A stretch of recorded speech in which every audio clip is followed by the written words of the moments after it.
ഞാനൊരു cake lover ഒന്നും അല്ല കേട്ടോ. പക്ഷേ ഈ ഒരു കേക്ക് എനിക്ക് ഒരുപാട് ഇഷ്ടമായി. ഈ ഒരു കേക്ക് ഉണ്ടാക്കാൻ എന്തൊരു ഈസിയാണെന്നറിയോ?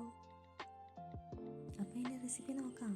ഒരു പാത്രം എടുക്കുക, അതിലേക്ക് 2 മുട്ട പൊട്ടിച്ചൊഴിക്കുക, അതിലേക്ക് 1/4 കപ്പ് പഞ്ചസാര ആഡ് ചെയ്യുക. ഇനി ഒരു വിസ്ക് വെച്ച് നന്നായി മിക്സ് ചെയ്യുക.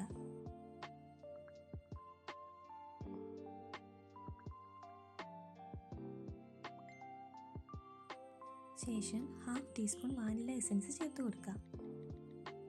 ഇനി അതിലേക്ക് 3 ടീസ്പൂൺ കൊക്കോ പൗഡർ കൂടി ചേർത്ത് നന്നായി മിക്സ് ചെയ്യുക. ഇനി 1 കപ്പ് മൈദ കൂടി മിക്സ് ചെയ്യുക. ഒരു നുള്ള് ഉപ്പ്, 1 ടീസ്പൂൺ ബേക്കിംഗ് പൗഡർ എന്നിവ ചേർത്ത് നന്നായി മിക്സ് ചെയ്യുക. ഇതിലേക്ക് 1/4 കപ്പ് പാല് ചേർക്കാവുന്നതാണ്. ശേഷം 1/2 കപ്പ് ഓയിലും കൂടി ചേർത്ത് നന്നായി മിക്സ് ചെയ്യുക. നമ്മുടെ കേക്ക് ബാറ്റർ റെഡിയായി. ഇനി ഇത് പ്രീഹീറ്റ് ചെയ്ത പാൻ ടോപ്പിലേക്ക് വെച്ച് 20 മിനിറ്റ് ബേക്ക് ചെയ്തെടുക്കാം. അങ്ങനെ നമ്മുടെ കേക്ക് പെർഫെക്റ്റ്ലി ബേക്കായി വന്നിട്ടുണ്ട്. നല്ല സോഫ്റ്റാണ് ഈ കേക്ക്. ഇനി ഇതിൻ്റെ മുകളിലേക്കായി കുറച്ച് ചോക്ലേറ്റ് സിറപ്പ് കൂടി ഒഴിച്ചു കൊടുക്കാം.